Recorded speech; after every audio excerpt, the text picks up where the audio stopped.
we work with them to build a solution which used the components that we wanted to use. And this is really how you do it, is that everything has to work to its standards, which are from the OGC. So as long as the elements that you use comply to the OGC, then you should be able to take one out and replace it with another, much like was described earlier. And that's pretty much me. Quite a short pitch, but what have we benefited from the use of open source software? Well, we think the users now get a much better service than they used to. It's faster and it has more resilience. And by resilience, we mean that because we're not tied to a license which is one instance on one server, we can replicate our servers. So we have 3 live servers which we can switch between, and we have 3 or 4 development servers. They're all exactly the same, apart from the development ones, which we do our development work on and break.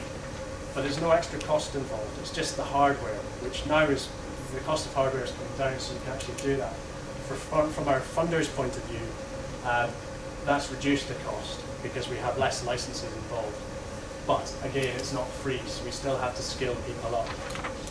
And it should give us more flexibility to innovate and evolve, because we can take components out of our stack and replace them with new ones which we think perform better because they all comply to the standards.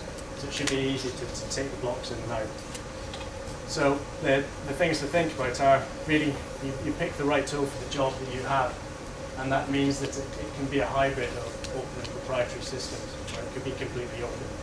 And if you are going to go down a hybrid route, then your proprietary software vendor should be open to the flexibility of building a solution that works for you and includes the bits of the stack that you want to use from the open source community. And if they can't do that, well, they probably will at the moment because they'll be after money. So, that's quite nice. So that's really it. It was a 15-minute slot, so it seems quite quick, and I have rattled through it. You can catch me at any point through today, or you can contact me through the mechanisms up there.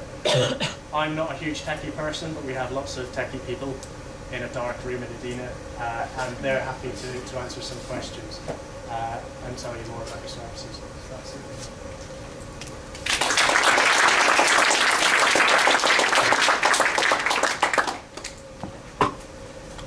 That's a quick question, and it might be for either one of you.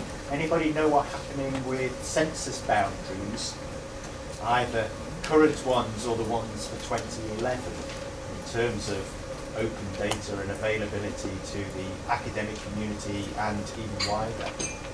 It should come through UK borders for the academic community. I don't know how close we are to getting that into UK. Everything seems quite slow with census boundaries anyway. I don't know if they'll ever be open. I did know that the Office of National Statistics are about to launch, or indeed have launched, an API which they hope to make, that they hope will make access to 2011 census information easier.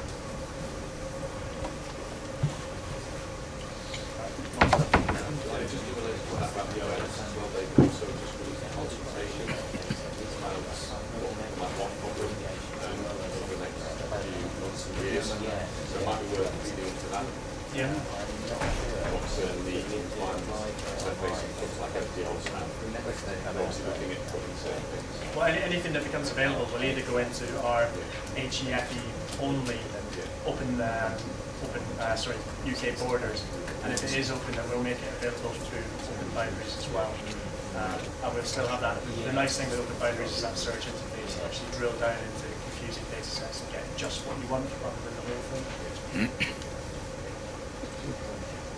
Any more questions?